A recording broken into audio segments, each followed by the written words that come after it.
We'll stay with this issue because when an Australian aid worker was mistakenly killed in Gaza, Prime Minister Anthony Albanese was immediately on the phone to rebuke his Israeli counterpart and to express Australia's anger and dismay. Fair enough. The Israelis thought they were striking terrorists, not civilians trying to help. That was no excuse and didn't make it understandable to our Prime Minister or his government. But given that response a mere few months ago, look at the contrast then with Labor's instant action on Israel and its now studied silence towards China. So far, the Chinese military haven't killed any of our service personnel, yet the risk is real given they've deliberately and callously put them in harm's way. The latest example on the weekend was a Chinese fighter jet firing flares into the path of an Australian naval chopper on sanctions enforcement duty off the coast of Korea.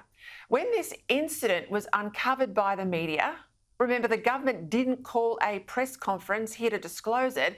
Defence Minister Richard Marles, well, he admitted that the action by the Chinese military was unsafe and unacceptable. This was an incident which was both unsafe and unprofessional. And when asked about it later while on the road in Queensland, again, no formal press conference, the Prime Minister said this. We have made very strong representations at every level to China about this incident, which we regard as unprofessional and unacceptable. One of the things that had broken down over a period of time was any dialogue. And that's why we've used all of those avenues of communication to make our position on this incident very clear. At every level, he says. Well, as my colleague Andrew Clennell's reported today, and contrary to the impression there that the Prime Minister was trying to give, he has not called Chinese President Xi Jinping to protest, or even the new Chinese Premier Li, who's supposed to be visiting Australia next month. What about Richard Marles? He talked tough in that earlier interview I showed you. We find out today he has not called his Chinese counterpart either, nor has the Foreign Minister Penny Wong. All that's happened, as Clennell followed up from our discussion here last night, where he and I discussed what it really meant when the PM said representations had been made at every level. Was that every level right up to the Prime Minister's desk? Because if it was, surely he would have just said that, but he didn't. So this was a fudge. Those deliberate words used by Albanese were meant to imply that he had tackled the Chinese head on when he had done nothing of the sort.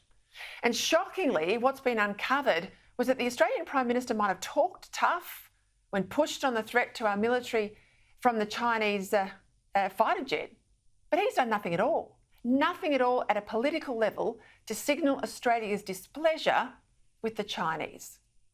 Unlike the way he rebuked the Israeli PM, that was leader to leader.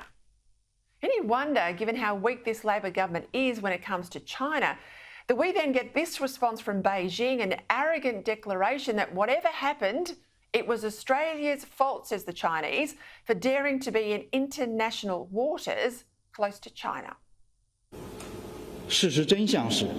What truly happened was an Australian military aircraft deliberately flew within close range of China's airspace in a provocative move that endangers China's maritime and air security. The situation was handled was consistent with our law and regulations, professional and safe.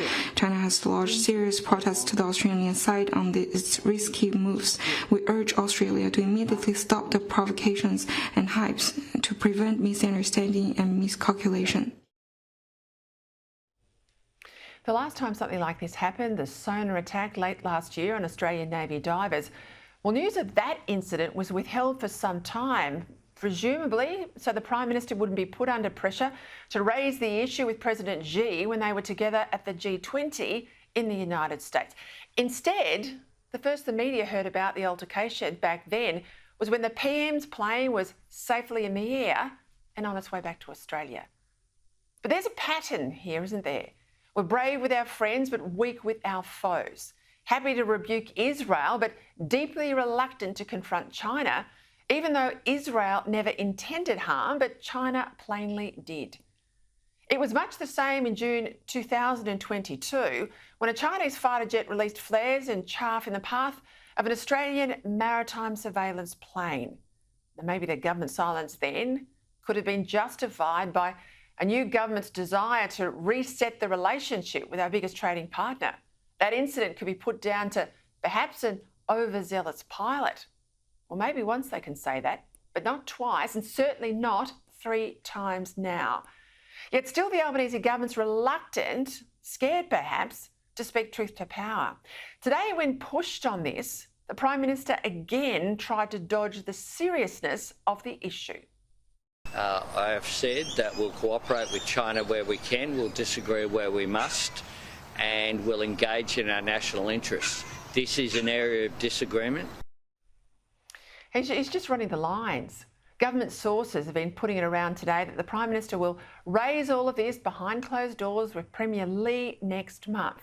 I mean, sure. Does anyone really think the government wants the Chinese number 2 here and that they're going to give him a dressing down? No, the government wants him here to showcase the supposed friendship between Australia and the communist superpower. Let's not forget, the Prime Minister went over there last year on the anniversary of the Gough Whitlam opening up of China. This will be all smiles and backslapping from us. And China, well, they'll respond. They'll be our friend, provided we behave the way they expect us to. If the government did want to show some displeasure, the best way would be to withdraw that invitation to Premier Li. But don't hold your breath. There are just too many Labor power brokers in hock to China, and too many current Labor MPs are willing to put our national interest and that of our military personnel on the line for fear of an angry Beijing. Supine and weak as descriptors for the Albanese government doesn't even come close.